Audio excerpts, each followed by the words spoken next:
everyone. Welcome back to the Lovin Riyadh show. Today is July 16th, and today's episode is all about two things Saudi knows very well: surviving the summer heat and bringing unmatched energy to football celebrations. Let's get into it. First up, if you've stepped outside recently and thought there's no way it can get any hotter, we've officially reached that time of year. Saudi Arabia has entered what's traditionally known as the dog days, the hottest stretch of the summer. This period runs from July 17th until August 10th, and it's typically when temperatures reach their highest. In fact, this week, Al Asa hit 50 degrees Celsius, making it the hottest temperature recorded in the kingdom so far this year. So if your car feels like an oven when you open the door, you're definitely not imagining it. But there's actually a bit of a summer calendar that many people still follow. Right now, we're in the dog days. Then from August 11th to the 23rd comes the period known as the date palmer. After that, on August 24th, comes the rising of Canopus, a well-known seasonal marker that traditionally signals the gradual easing of the summer heat. And finally, around September 22nd or 23rd, we'll officially reach the autumnal equinox and the start of astronomical autumn. So there is light at the end of the tunnel.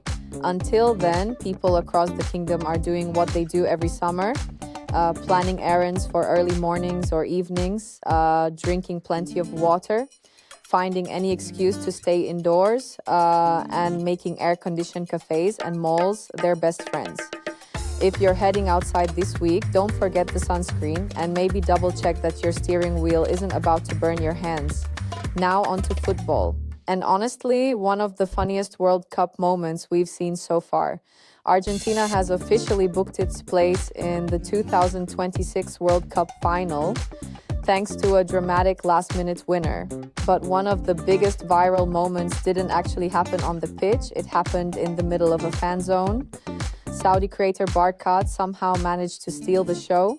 Surrounded by thousands of Argentina supporters, he turned up wearing a traditional bisht, carrying a drum, and instead of simply joining the celebrations, he practically led them. Within minutes, he was beating the drum, leading chants, and hyping up the entire crowd like he'd been part of the Argentina supporters group all along. The atmosphere got so wild that the fans eventually lifted him onto their shoulders while everyone celebrated together.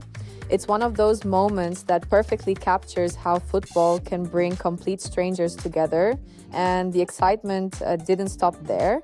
After Argentina sealed their place in the final with that dramatic late goal, celebrations spread far beyond the stadium. Even players from Al Ahly joined in on the excitement, showing just how much World Cup fever has taken over. Whether it's cheering for fellow Arab nations, joining Norway's Viking celebrations, or somehow becoming honorary Argentina fans for a night, Saudi football fans always seem to find a way to become part of the story. And honestly, that's half the fun of the World Cup. Thanks for listening, and we'll see you in the next one.